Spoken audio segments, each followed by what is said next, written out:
네, 사도신경으로 우리의 신앙을 함께 고백하도록 하겠습니다. 전능하사 천지를 만드신 하나님 아버지를 내가 믿사오며 그 외아들 우리 주 예수 그리스도를 믿사오니 이는 성령으로 잉태하사 동정녀 마리아에게 나시고 본디오 빌라도에게 고난을 받으사 십자가에 못 박혀 죽으시고 장사한 지 사흘 만에 죽은 자 가운데서 다시 살아나시며 하늘에 오르사 전능하신 하나님 우편에 앉아 계시다가 저리로서 산자와 죽은 자를 심판하러 오시리라. 성령을 믿사오며 거룩한 공예와 성도가 서로 교통하는 것과 죄를 사하여 주시는 것과 몸이 다시 사는 것과 영원히 사는 것을 믿사옵나이다. 아멘. 함께 찬양하도록 하겠습니다. 찬송가 380장입니다. 찬송가 380장 2절과 3절을 함께 찬양하도록 하겠습니다. 괴로운 세상 지낼 때 나를 인도하여 주소서. 주를 믿고 나가며 나의 길을 잃지 않겠네. 날마다 날마다 주를 찬송하겠네. 주의 사랑 줄로서 나를 굳게 잡아매소서. 세상 살아갈 때에 주를 더욱 사랑합니다. 밝고 빛난 천국에 나의 영혼 들어가겠네. 날마다 날마다 주를 찬송하겠네. 주의 사랑 줄로서 나를 굳게 잡아 매소서. 아멘.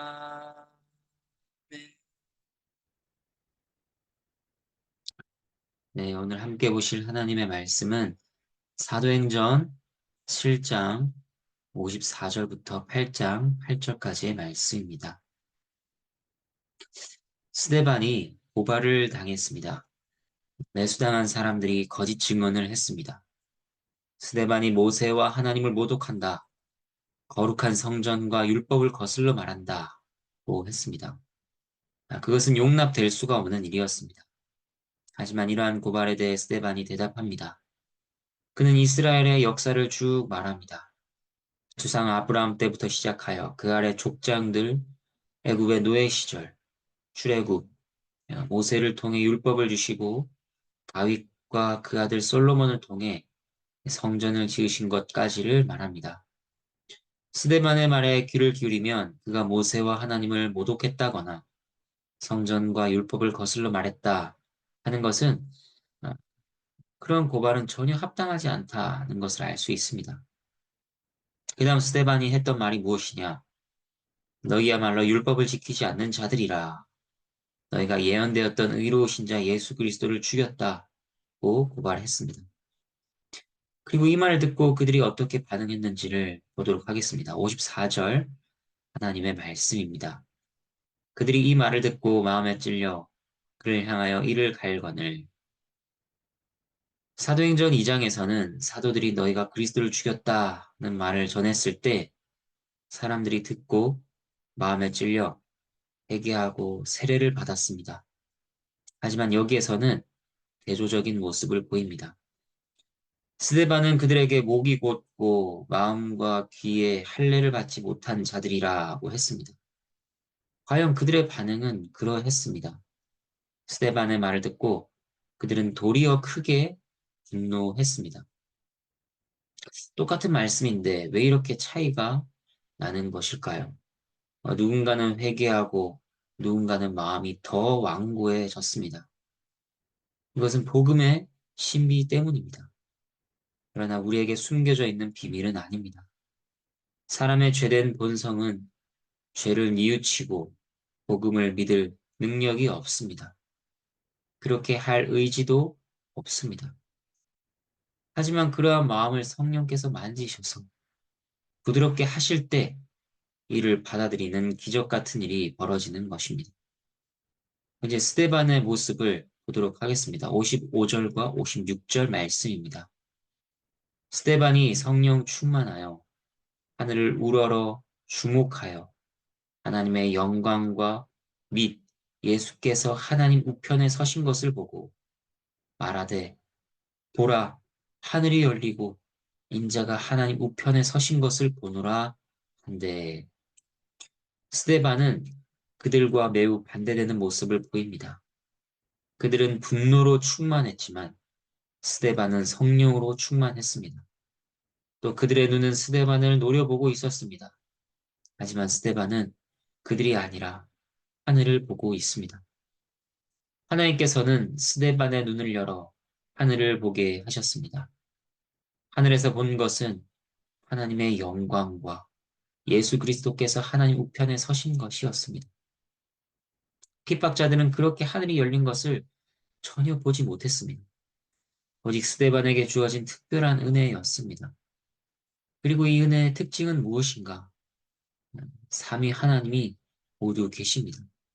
성령 충만하여 하나님의 영광, 인자. 그러니까 스데반은 지금 성부, 성자, 성령, 삼위 하나님의 특별한 임재와 위로를 경험하고 있는 것입니다. 이것은 그리스도로 인해 미움받고 박해받을 또는 이미 박해를 겪고 있는 모든 자들에게 주시는 위로입니다. 당시 우리가 그 자리에 있었다면 스데반을 염려하고 걱정했을 것입니다. 아이고 어쩌나 사람들이 그를 미워하고 그를 둘러싸서 그를 죽이겠구나. 하지만 당사자인 스데반에게는 그러한 염려나 두려움이 없었습니다.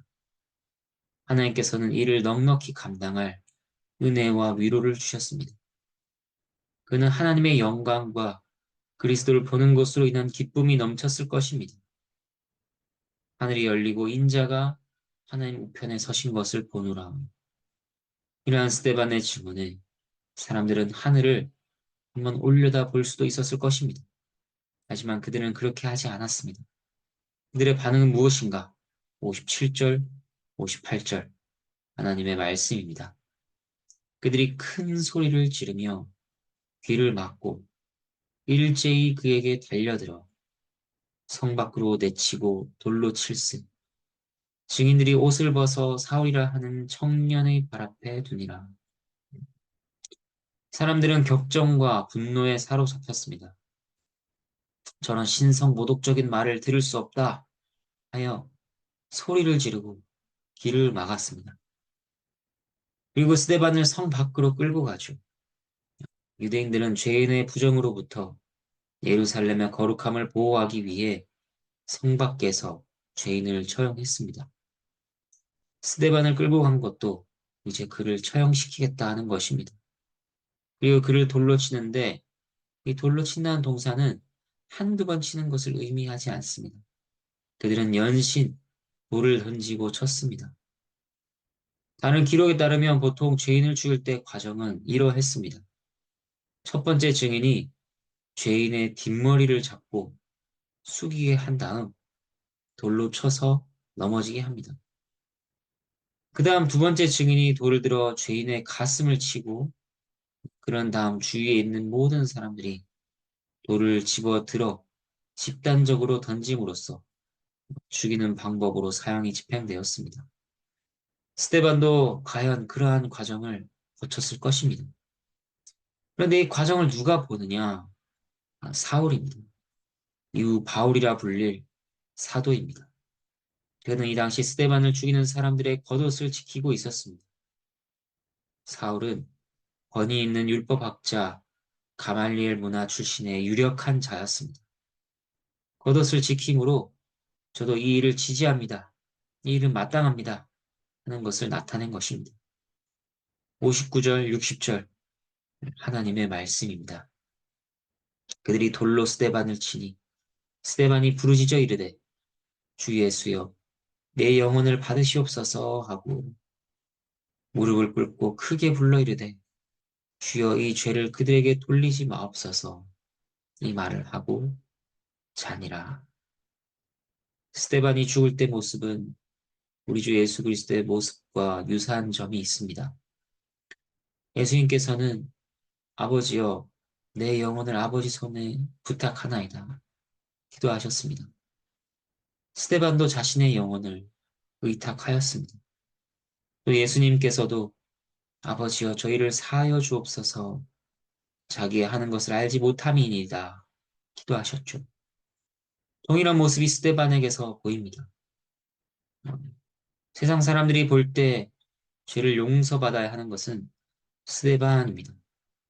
또 스데반이 안타깝고 불쌍하게 여겨야 할 대상도 스데반 자신입니다. 하지만 스데반에게서 그러한 자기 연민 같은 것은 발견되지 않습니다. 그는 도리어 그들을 불쌍히 여겼습니다. 여기까지 말씀을 정리하며 교훈을 살피겠습니다. 스데반을 통해 우리에게 주시는 교훈은 무엇일까요? 신앙을 고백하는 가운데 어려움을 당하는 신자들을 주께서는 가까이 하시고 그들과 함께 하신다는 것입니다. 스데반처럼 하늘이 열려 하나님의 영광과 그리스도께서 서신 것을 보는 일이 우리에게는 없을 수 있습니다.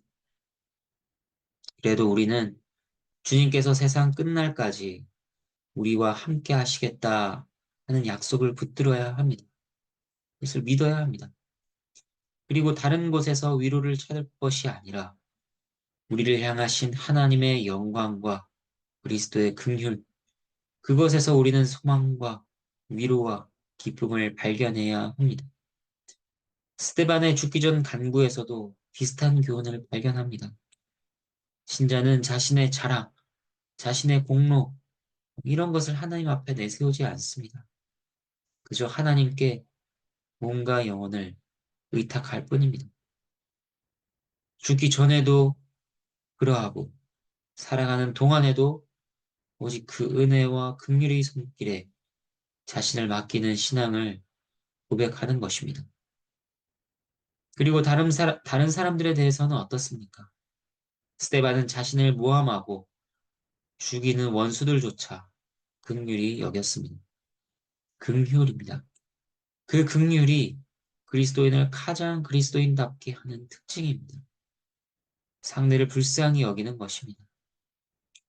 실제 인류 전체는 하나님을 대적하는 사악함으로 멸망을 향해 달려가고 있습니다. 아무런 소망이 없고 참으로 슬프고 비참한 상황에 있을 뿐입니다. 우리는 믿지 않는 자들을 불쌍히 여겨야 합니다. 그리고 신자들끼리도 서로 불쌍히 여겨야 합니다. 완전한 안식과 쉼을 얻기까지 아직 가야 할 길이 남았기 때문이죠. 이제 사도행전 8장 1절부터 3절까지 하나님의 말씀입니다. 사울은 그가 죽임당함을 마땅히 여기더라. 그날에 예루살렘에 있는 교회에 큰 박해가 있어 사도 외에는 다 유대와 사마리아 모든 땅으로 흩어지니라. 경건한 사람들이 스데반을 장사하고 위하여 크게 울더라. 사울이 교회를 잔멸할세 각 집에 들어가 남녀를 끌어다가 옥에 넘기니라. 상황은 스데반의 죽음으로 끝난 것이 아니었습니다. 그날을 기점으로 하여 예루살렘 교회에는 큰 박해가 있었습니다. 경건한 신자들은 스데반을 장사하고 크게 울었다고 합니다. 하지만 불어닥치는 박해 때문에 여유도 없는 상황에서 장사 지내고 슬퍼했을 것입니다. 그리고 사울에 대해 나오는데 그는 교회를 박해한 일에 앞장섰습니다. 그가 교회를 진멸했다고 합니다. 그가 교회를 파괴하려고 했습니다. 무리를 끌고 다니며 남녀 신자들을 붙잡고 옥에 넘겼습니다. 이러한 상황은 절망적으로 보입니다. 하지만 이어지는 내용은 우리에게 반전을 보여줍니다. 4절부터 8절까지 하나님의 말씀입니다. 그 흩어진 사람들이 두루 다니며 복음의 말씀을 전할세. 빌립이 사마리아 성에 내려가 그리스도를 백성에게 전파하니 우리가 빌립의 말도 듣고 행하는 표적도 보고 한 마음으로 그가 하는 말을 따르더라. 많은 사람에게 붙었던 더러운 귀신들이 크게 소리를 지르며 나가고 또 많은 중풍병자와 못 걷는 사람이 나으니 그 성에 큰 기쁨이 있더라. 교회를 박해한 일이 있으면 슬픔과 두려움이 커져가야 할 것입니다. 하지만 오늘 말씀은 큰 기쁨이 있었음을 말해줍니다. 어떻게 된 것인가? 예루살렘에 있던 많은 이들이 흩어졌죠. 사도들은 남은 자들을 지키기 위해서였는지 그 이유를 정확히 알 수 없으나 예루살렘에 남아 있었습니다. 그런데 이 흩어진 사람들은 어떻게 했는가? 복음을 전했습니다. 그들은 그저 피하여 숨기만 한 것이 아니었습니다. 말씀을 전했습니다. 그래서 이로 인해 교회가 와해되기는커녕 오히려 복음이 전파되고 교회가 확산된 것입니다. 빌립의 이야기는 그에 대한 대표적인 예로 등장하고 있습니다. 예수님께서 말씀하셨죠. 오직 성령이 너희에게 임하시면 너희가 권능을 받고 예루살렘과 온 유대와 사마리아와 땅끝까지 이르러 내 증인이 되리라. 이 말씀이 사마리아에서 성취되고 있는 것을 보여주고 있습니다. 이런 말이 있습니다. 하나님 교회에 있어서 핍박은 복음 진리를 먼 거리로 보내는 바람과 같다. 그리고 신자들의 믿음의 불에 부채질하는 바람과도 같다. 그렇다면 핍박조차도 그것은 교회에 선한 것입니다. 예루살렘을 핍박한 자들은 악한 마음으로 그렇게 했으나 역사의 주관자 되시는 하나님께서는 그것을 당신의 목적을 이루는 도구로 사용하십니다. 이러한 내용에서 우리가 받을 교훈은 무엇일까요? 교회는 결코 망하지 않는다는 것입니다. 세상의 눈으로 보기에는 망해가는 것처럼 보일 수 있습니다. 하지만 그 가운데에서 하나님께서는 여전히 교회를 보호하십니다. 지키십니다. 함께 하시고 교회의 유익을 위한 최종 목적지까지 끌고 가십니다. 내부적으로는 우리의 신앙을 더 단단하게 하십니다. 외부적으로는 주의 백성이 더해지도록 하십니다. 신자의 개인적인 인생도 마찬가지입니다. 겉은 후패하나 속사람은 날이 갈수록 강건해지는 것과 같습니다. 이러한 작정과 섭리를 생각할 때 우리는 하나님 앞에서 마음의 안정과 위로를 얻을 수 있습니다. 오늘 하루를 살아갈 때도 그러한 손길 안에 있음을 기억하며 하나님께 감사와 경배를 올려드리는 우리 모두가 되기를 바랍니다. 함께 기도하도록 하겠습니다. 하나님 아버지, 감사합니다. 하나님께서 교회를 붙드시고 인도하시는 그 역사를 살피고 있습니다. 그러한 손길이 오늘도 여전히 우리 한 명 한 명, 그리고 교회 전체를 붙드시고 인도하시며 협력하여 선을 이루어 가고 계십니다.